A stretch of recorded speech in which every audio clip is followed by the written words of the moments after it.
Thank you, guys. Good morning, everybody. Big trip on the Hill today. President Trump meeting with Republican senators, trying to circle the wagons on tax reform. Can the Senate seal the deal? Can this administration get its first big victory? A lot on the line. I'm Bill Hemmer. Good morning, everybody. How you doing, Sandra? Morning to you. That's a big question. Good morning to you, Bill. I'm Sandra Smith. The president set to meet with Senate Republicans a few hours from now. It comes amid a flurry of negotiations as leaders try to cobble together the 50 votes needed to pass the landmark bill. But the common theme right now between the president and Republicans is progress. It's going to benefit everybody.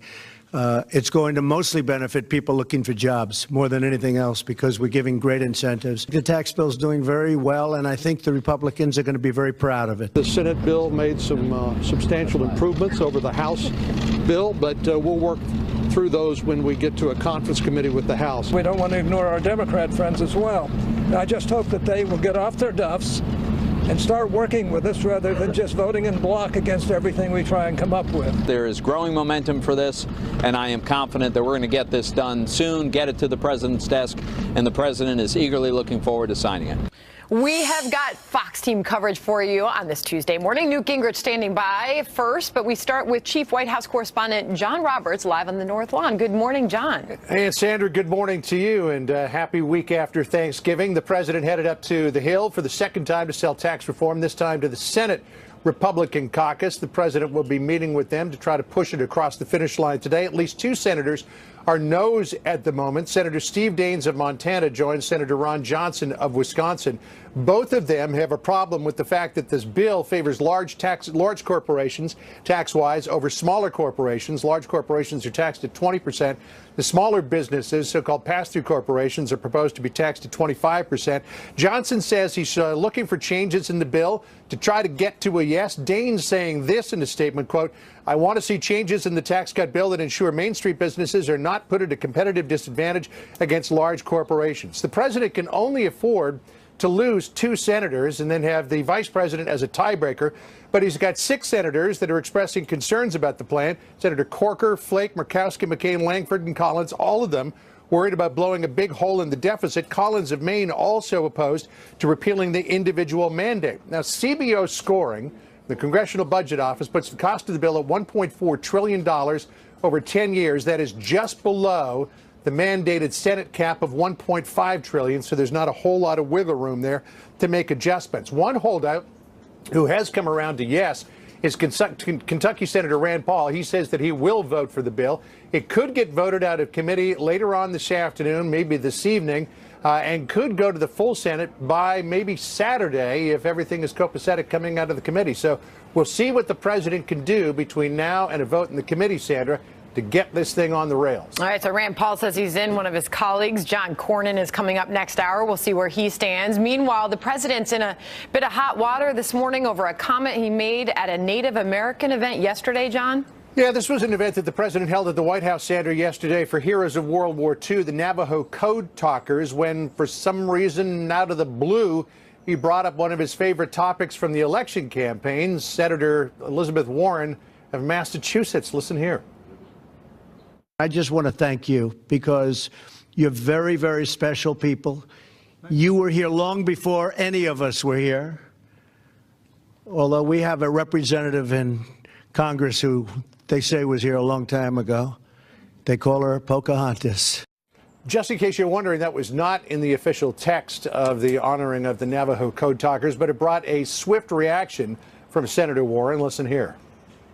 It is deeply unfortunate that the President of the United States cannot even make it through a ceremony honoring these heroes without having to throw out a racial slur.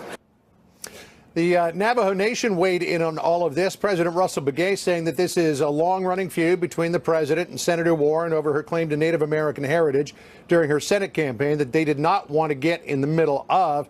But Begay adding, quote, "In this day and age, all tribal nations still battle insensitive references to our people. The prejudice that Native American people face is an unfortunate historical legacy." The press secretary, Sarah Huckabee Sanders, put the blame on Senator Warren. Listen here. I think what most people find offensive is Senator Warren lying about her heritage to advance her career. And the president this morning trying to change the subject in a tweet this morning, talking about the number of football players who continue to take a knee during the national anthem, saying that it's disgraceful and one of the reasons why the NFL attendance in many of these stadiums is declining. But I think really what the president wants to get focused on today is tax reform. And we'll see him going up to the Hill at noon, and we'll bring you all of that later on today. It's going to be a big day indeed. John Roberts, thank you. And it's only, what, 9:04? Right. Thank you, John. With me now, former House Speaker Newt Gingrich, Fox News contributor as well. And Sara, welcome back here to America's Newsroom, and good morning to you. It's good to be with you. I'll show some faces on the screen. Who do you think the biggest challenge is? Who do you think the biggest target is to get them from a no or a maybe to a yes? Well, they have to speak for themselves, but I would guess that Senator Collins probably has the biggest distance to travel. She both has concerns about repealing the Obamacare mandate, and she has concerns about state and local tax deductibility. She might be the hardest one to get. I think, frankly, you don't know what Senator McCain is going to do, and he has a very senior member can do anything he wants to. There's no leverage over him. So I think that if I were looking at the two that would most concern me from the standpoint of Mitch McConnell, probably that's the two. I think they can find a way to deal with the small business concerns of Ron Johnson and Steve Daines. And I actually agree with Johnson and Daines that we need a little better deal for small business, which is, after all, the biggest job creators we have. The small businesses, not big business. I also think that they probably can find a trigger which will allow the fiscal conservatives to say that they put in a stopgap if the economic growth doesn't occur, et cetera. How that would work, it's a little bit of a Rube Goldberg device, but it might be enough to get all of them on board. I think there are 4 fiscal conservatives who need something to get on board. So that's probably how I would divide it up if I were in McConnell's shoes trying to organize this. How much of this is a policy difference? How much is it potentially a personal difference? I think most of it's policy. I mean, it's very impressive to me that you can have very intense personality conflicts. Obviously, Senator McCain and the president on occasion, Senator Corker and the president, certainly Senator Flake and the president. But in almost every case, they then come back as a member of the Senate conference, and they really try to vote on policy. They try to do what they believe in. You know, these folks didn't just run for office and go through all this process just to be sort of personality dependent. They really believe things. They really want to get things done. And they have a real chance here today, I think, and probably by Saturday, to make history in a way that's really, really important. And this is the legislative process. I mean, this is how it should work. You know, during the Thanksgiving and I hope that Mitch McConnell will do it. Sorry for the interruption here, but over the break, I saw a lot of people, you know, and small business owners are like, we're on board. We need this. We need less regulation. We need the shackles off of our business. But on the personal side, a lot of folks were not quite sure what was in it for them. And I'm just wondering if they've sold it effectively. No. The answer is no. My sense is, from all the reports I've seen, the average family will get about a $200 a month increase in take-home pay, and they'll get a tax code so simplified that 95% of all Americans will be able to fill out a postcard, not have to itemize, not have to pay a tax preparer, so they'll save time and money on that front too. Now, I think for most middle-class families, $200 a month increased take-home pay is not trivial, and I think will have an impact. In addition, the point the president made in the clip you had earlier, this bill is designed to really stimulate growth. If you combine it with his deregulatory effort and with his aggressive trade policy, he wants to get above 4% economic growth a year. If he does that, compared to the anemic 1.8, 1.9% under Obama, the number of new jobs, the number of the rise in income will be just breathtaking. And I think that's what he's counting on, is that the average American is going to feel more prosperous. They're going to see more job opportunities. They may go out and create their own small business. He wants a very dynamic economy. Yeah, and as you know, you have to pass a good bill, not just a bill. In the 30 seconds I have left, you wrote a book called Understanding Trump. Help us understand why he drops the Pocahontas line yesterday in the Oval Office. I suspect because they had been talking about the Consumer Finance Protection Bureau, which is her baby, and they've been talking about her protege who just filed a lawsuit. And Trump's instincts, there's a part of Trump, it's about 10% of Trump, that instinctively goes off and creates filler. He just can't help himself. And he can stay very focused, he can do amazing things, and then there's this little piece of him. And so it was a filler line. He just dropped it in. He does this all the time. It always surprises people, and it has not changed in the 2 or 3 years he's been a national figure. Yeah. Thanks for being here today, Mr. Speaker. Let's talk again real soon, okay? Twists and turns along the way here. Thank you. Newt Gingrich's there. Where are they today on taxes? We'll talk to Senate Majority Whip John Cornyn coming up next hour about all that. My guess is, Sander, for the next 3 weeks or so, every day we're going to have a course adjustment. Every morning we wake up, or every afternoon, or every evening, because everybody's going to try to make their point and get what they're looking for in this bill. So be mindful of the adjustments as we move through this. See what happens if it gets done before Christmas. Yeah, true. All right, well, a bizarre battle brewing over who is in charge of a government agency. If the court decides to issue a temporary restraining order, order me not to come in the building, I will absolutely follow the law. I'm going forward tonight and tomorrow, assuming that I'm here, and I'll be here until either the court or the president tells me otherwise. Mick Mulvaney settling into his new job as we wait for a federal judge to decide if he'll get to keep it. Is this entire showdown more evidence of how divided Washington has become? Also, Sandra, a massive volcano threatening to erupt and forcing hundreds of thousands out of their homes. I'll tell you about that coming up today. And President Trump promised he'd make veterans a top priority of his administration. So what is the current state of the VA? Secretary David Shulkin says fixing the agency is critical to our national security. He joins us later this hour.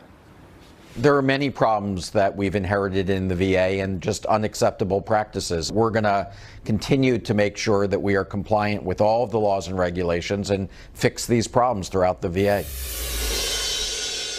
I still have the same fundamental principled misgivings about the way this Bureau is structured. I think it is wrong to have a completely unaccountable federal bureaucracy. I think it's completely wrong. By the way, I'm just learning about the powers that I have as acting director. They would frighten most of you. They would probably worry you to think about how little oversight Congress has over me. This is a dust-up in Washington. That's the White House Budget Director, Mick Mulvaney, trying to make it clear that he has another job, and that's to be in charge of the Consumer Financial Protection Bureau. Deputy Director Leanda English says she's the one in charge. She was appointed by the outgoing director late on Friday. A judge is going to settle all this in court. I want to bring in Byron York, chief political correspondent, Washington Examiner. How are you, Byron? Fox News contributor, as you are. Why is this such a big deal? Well, we have seen a number of challenges to the president's authority in various contexts and some of the executive orders that he has issued. And this challenge is one to one of the president's core constitutional responsibilities, that is, appointing people to positions in the executive branch. And I think it was pretty clear when Ms. English said that she was going to be the acting director of the CFPB, and the president couldn't do anything about it. I think the White House saw that as a fundamental, illegal, unconstitutional challenge to the president's authority. Well, there's some irony here because this was created, as Newt Gingrich said, 7 years ago in 2010 by Elizabeth Warren. To do clearly, what? Well, this is clearly a big Barack Obama legacy accomplishment, also the brainchild of now Senator Warren, but it was designed, as Mick Mulvaney was saying, to be independent. And the question has always been, is it so independent that it's really outside the Constitution? It doesn't have to depend on a yearly appropriation from Congress. The director can be fired for cause only, not for just any old reason. So it was designed to be independent, but conservatives and a lot of Republicans have believed that it actually went too far and has become kind of a fourth branch of government. Yeah, well, what I'm reading is the Republicans tried to broaden the commission that oversees this bureau and not make it so monolithic because, you know, elections have consequences. And now with President Obama out and President Trump in. Here's what the Wall Street Journal writes today. William Megyn. Republicans, of course, have distrusted the CFPB since its inception. Partly the objection is practical because its creation embodies the classic Beltway approach. Rather than fix a broken regulatory system, throw another powerful agency atop the heap. End quote. Byron. Well, we've really got two issues here. We have what Bill Megyn was saying was the long-standing Republican objections to the CFPB, but then we have this leadership struggle right now. And so I think on the struggle right now, which is the news right now, I think the president clearly has the law on his side on this. The Justice Department's Office of Legal Counsel did an analysis of this, came down on the side of the president's authority to appoint a director to this bureau, and also the bureau's own chief counsel, general counsel, looked into this and also decided that it is the president who has this authority. Now it's in front of a court, and we have seen some court issue opinions that almost seem like anti-Trump activism, but in this case, it's actually before a Donald Trump appointee. Wow. So you think on the merits, the president wins this? Oh, yeah, absolutely. And I think a lot of Democrats agree. I mean, there's some speculation that Richard Cordray, the outgoing director who set off this whole thing, which the White House calls a stunt, basically did it to sort of establish anti-Trump credentials for a possible run for the governorship of Ohio. And I think just on the matter of the law itself, the president is likely to win. We shall see. Thank you, Byron. Analysis Thank you, Bill. In Washington, D.C. You bet. 20 minutes now past the hour. ISIS issuing yet another chilling threat against the West, this time targeting New York City's Times Square. It's the latest threat after a string of warnings and a terror attack in Egypt. General Jack Keane is here to analyze. Plus, there is this. I've heard people say this is overblown. I've heard people say this is much ado about nothing. Had the information been released, there would have been harm to national security. So putting lives at risk. Absolutely. That is a government whistleblower who played a critical role in the Hillary Clinton email probe, speaking exclusively to Fox News, saying the Clinton team threatened to ruin his career. That's his claim. It's a story you do not want to miss. The details on that straight ahead. This propaganda photo of Times Square showing a Santa Claus standing next to a box of dynamite, looking over a crowd of shoppers. The threat comes nearly a year after an ISIS-linked terrorist plowed a truck into Berlin's Christmas market, killing 12 people. The market reopened for business yesterday. Let's bring in Fox News military analyst, retired four-star General Jack Keane. General, how should we respond to a threat like this? Well, first of all, you know, the purpose of any terror organization is to instill fear and to intimidate us. And that's a chilling photograph, to be sure, of a well-known place in America that everybody in this country can identify with. They also have a chilling photograph for London, Paris, and Vatican City, also indicating that something horrible is going to take place there. I think we leave this in the hands of our intelligence service and our law enforcement who've done a very good job in the past in dealing with activities like this. But I think also we have to understand as adults that ISIS, even though, Sandra, you know, we've taken their territorial caliphate away from them in Iraq and in Syria, they still have a virtual caliphate. Most of their leaders, while we've killed some, their top leadership is still alive in southeastern Syria.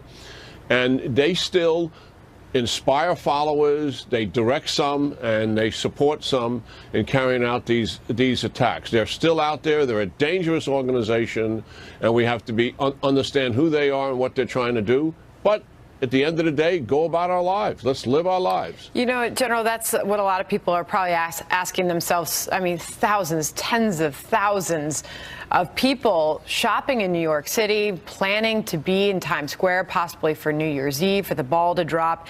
That poster, that chilling poster that the terrorist group released, in the middle of it in black and white, you see that it reads, "We meet at Christmas in New York." soon. When I asked you how should we respond, I was asking as a country, and you referenced how authorities should respond, but how should we respond as Americans? You say go about your daily lives, but that's a serious threat.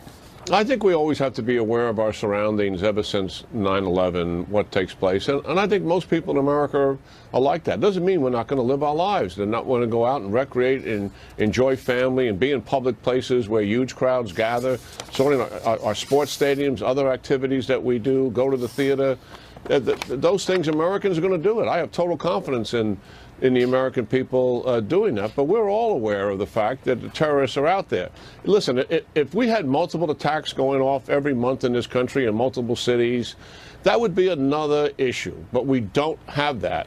And we have very good intelligence services. We've got very good law enforcement agencies that have prevented a number of attacks from taking place. So, yes, ISIS is out there. They've expanded into 30 countries. They were the fastest growing terrorist organization in modern history. We've taken a lot of things away from them, but we got to stay focused on dealing with them overseas. And we are doing that. And here at home, a huge responsibility for law enforcement. There's also a threat for New York City commuter trains as well. I want to ask you about this as well, General Keane, before you go. So far this year, Fox News is reporting that there have been 22 U.S. military non-combat plane crashes flying routine operations. They're saying that the plane crashes are skyrocketing in 2017, just even compared to last year. Senator John McCain saying perhaps the greatest harm to our national security and our military is self-inflicted, talking about budget cuts taking a toll on our military. To what do you attribute this skyrocketing number of plane crashes in 2017? Well, let me just add a couple of other data points. There's a 38% increase in terms of the number of incidents we've had involving airplanes over last year. There's a 130% increase, tragically and sadly, in the number of deaths. Listen, we have a military readiness crisis on our hands that the leaders of the military have been talking about for a number of years in congressional testimony, and it's fallen on a lot of deaf ears. And we've just got to wake up and pay attention to what is really happening here. There is a direct correlation between these accidents and the lack of funding for readiness, the lack of funding for spare parts, the lack of funding for maintenance, the lack of funding for training. Wow. We have pilots that should be flying 15 hours a month, Sandra. They're only flying 5. Wow. They can't maintain their pilot skills at 5 hours, and some of them are leaving because they're fed up. You know, if you ever been around an aviator, the only thing they want to do is fly. And if you don't let them fly, then there's no self-contentment in terms of what they're doing, you know, with their lives. Well, we have got to fix this problem. The Congress has got to wake up, and we've got to put that money back into the coffers so that we can maintain our airplanes, maintain our ships, and most importantly, maintain the lives of our troops. Well, that 38% increase that you mentioned, that's got to get some attention and bring about some change. General Jack Keane, thanks for coming on this morning. Good to see you. Yeah, good talking to you, Sandra. 9:30 New York, a stunning new provocation out of Russia. 2 fighter jets buzzing U.S. planes for more than 20 minutes. The latest on what's happening there in a moment. Plus, there is this from the White House just yesterday afternoon. Senator Warren was very offensive when she lied about something specifically to advance her career. I don't understand why no one's asking about that question and why that isn't constantly covered. A lot of questions on that. Sarah Sanders going on offense after the president makes a remark about Senator Warren. That is fueling a backlash from the left in our political panel. Takes that on next. Got this now, a government watchdog who played a critical role in the Hillary Clinton email investigation now going public with Fox News. He says the Clinton team threatened to ruin his career if Hillary Clinton won the election last November. His name is Charles McCullough. He says he and his staff faced intense backlash from her team, who also tried to marginalize him within the intelligence community. He said this. I was totally on my own, and I was told by senior officials to keep the director out of it. There was an effort certainly on the part of the campaign to mislead people into thinking that there was nothing to see here. Fox News Chief Intelligence Correspondent Catherine Herridge, much more on what he is saying live at the top of the next hour. It's about 26 minutes away. Sandra. The president receiving some blowback after comments he made yesterday while speaking at a White House event honoring Native American veterans. The president making his familiar jab against Senator Elizabeth Warren. The Massachusetts senator responding to the president's comments, while Press Secretary Sarah Sanders was quick to defend them. Here's how it all unfolded yesterday. You were here long before any of us were here, although we have a representative in Congress who they say was here a long time ago. They call her Pocahontas. It is deeply unfortunate that the President of the United States cannot even make it through a ceremony honoring these heroes without having to throw out a racial slur. I think what most people find offensive is Senator Warren lying about her heritage to advance her career. Adrienne Elrod, former director of strategic communications for Hillary Clinton, and Rich Lowry, editor for National Review. All right, the controversy's been set up. I'm just going to let you guys have at it here. All right, but Rich, I mean, really, where do you make of where this has gone as of this morning? Well, look, he shouldn't have taken this jibe at Senator Warren in this context, at this ceremony, but obviously just couldn't help himself. And the idea that it's racist, I find absurd. It's absurd. It's a specific way to mock her for having said she was a Native American to get preferment in her academic jobs. She was actually listed by universities as a minority, which is ridiculous, and she should be rightly ridiculed for that. His biggest supporters are saying, did he have to go? I mean, John Roberts reported at the top of the hour.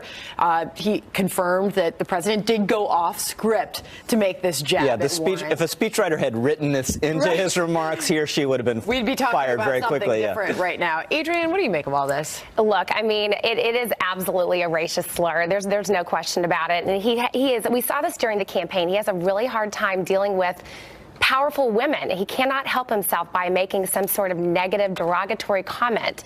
We saw it with Hillary Clinton. We've seen it with Elizabeth Warren. We've seen it with other women. But, you know, ultimately, President Trump needs the entire focus this week to be on his tax bill, right? So when he makes a comment like this at an event honoring war heroes, he's taking the news off of something that he really needs to focus on, which is a legislative landmark victory. Should Warren have weighed in with her past using this heritage that she was unable to prove during her Senate campaign, turned up to be a lie, as Sarah Sanders said at the White House yesterday? Should she have even gone there? Absolutely. I mean, first of all, she has to defend herself. And secondly, this is irrelevant from what she did several years ago. I mean, she's addressed that several times. This is an absolute racial slur toward a very powerful women. That's the root of the problem, right? Rich, she couldn't really, because there was no evidence of her. There's no evidence of it, and she used it to get ahead in her academic career, and that's wrong.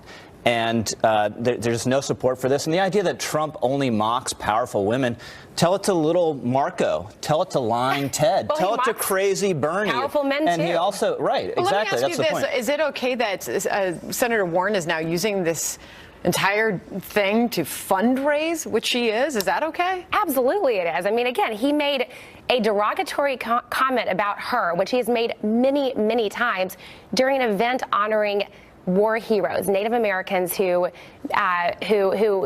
made great strides in World War II. So completely inappropriate. Elizabeth Warren is doing exactly what Republicans would do if they were in the same situation. The idea that he wants to shut her up is also absurd. Mocking someone does not shut them up, one.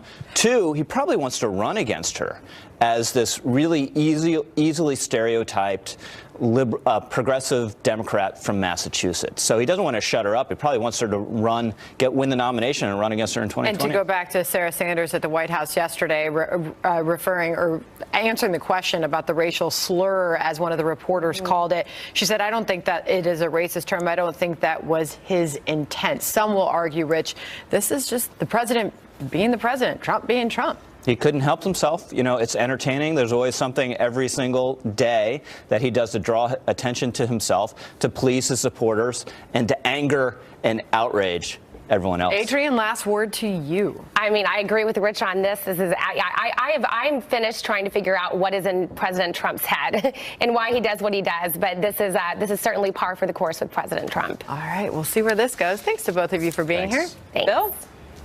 Thank you, Sandra. Fox News alert now overseas watching this for the first time in more than half a century. A volcano in Bali is erupting, forcing that small island's busy airport to close. They've told hundreds of thousands to be on ready now. Greg Palcott following this now out of London with more today. Greg, hello. Bill, there is trouble indeed in paradise. A massive volcano getting ready to really erupt in the Indonesian island of Bali. It's spewing out now hot ash about 2.5 miles into the sky. Lava is building up in its crater. Mud flows rolling down its sides. Mount Agung is some 10,000 feet tall, towers over the east side of this resort island. And so far, 100,000 people have been told to leave within a 6-mile radius of the island. And for the second day in a row, one of the key airports on the island has been shut down. Hundreds of flights canceled. Tens of thousands of tourists from around the world have been stranded. Tremors have been felt, and scientists fear there could be a repeat of the 1963 eruption of this volcano, killing as much as many as 1,600 people. And as people evacuate, start filling up refugee centers around the island, there are worries globally, Bill. Again, last time this volcano erupted in 1963, it sent global temperatures down as much as 1 Fahrenheit for a few days. So we'll be watching this one. Indeed, we shall. Thank you, Greg Palcott, reporting there from London. Thank you, Greg. Sandra. New details in the sexual misconduct allegations rocking Washington. A new accuser coming forward against John Conyers. Meanwhile, Alabama Senate candidate Roy Moore calls claims against him nothing more than dirty politics. Plus, remember this? We will also finally take care of our great veterans. The time I've spent with them during this campaign has been among my greatest honors. Our veterans are incredible people. As a candidate, now President Trump made fixing the broken VA system one of his top priorities. So is there real progress to help our nation's veterans? Our interview with the VA Secretary David Shulkin is next. Stay tuned. The president is very passionate about fixing the VA and doing the right thing for veterans. He and I met yesterday for close to an hour talking about exactly how we're making progress, how he can help move this forward.